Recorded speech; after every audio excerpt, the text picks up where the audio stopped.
Now, Congressman Adam Schiff, the top Democrat on the House Intelligence Committee. All right, Congressman, you voted no. Obviously, there were some Republicans who voted no, but it was the overwhelming number of Democrats, as Dana, of course, is reporting. The Department of Homeland Security could run out of money in less than 5 hours from now. Are you ready to take the blame for that? No, of course not. I voted no because we'd be exactly in the same space we are tonight only 3 weeks from now. Look, we knew we were going to be here 3 weeks ago. We knew we were going to be here 3 months ago. And the majority has got to make a decision to govern, and that doesn't mean going from shutdown to shutdown to shutdown. So I think we're going to be back later tonight and vote on the Senate bill. It's the only solution that really makes sense. If they do another 7 days or 6 days or 5 weeks, they can't avoid the problem they have, and the problem they have is a big group of their members, if they don't get what they want, are prepared to just shut down the works. So are you going to vote against a terrible way to govern. Are you going to vote against anything that isn't a year extension, though? Because as Dana was just saying, these other solutions could be 7 days or something like that. I guess to be consistent, you'd have to vote no on all of it, wouldn't you? I don't intend to vote for anything that doesn't get us a long-term fix, and that is keep this department running for the next 9 months. You know, if they came back and they said, look, we're ready to take up the Senate bill, but we can't do this by midnight, we'd like to pass something that gives us a day to take up the Senate bill, that would be one thing. But if we're just going to be back here again in 7 days or 3 weeks, that just makes no sense at all.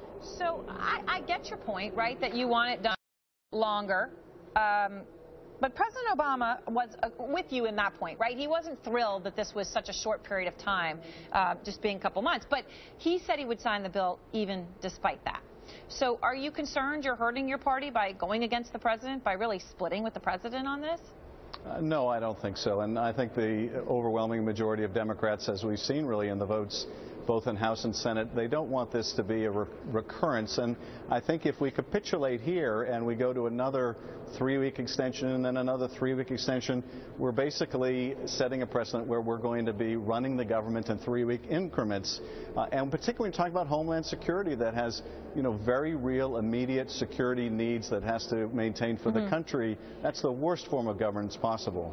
So do you think Republicans will change their minds? I mean, it sort of seems like this is a game of chicken, right? Because John Boehner doesn't have the votes to get something long-term, and you won't vote for anything short-term. So, you know, within that, I see a path to destruction.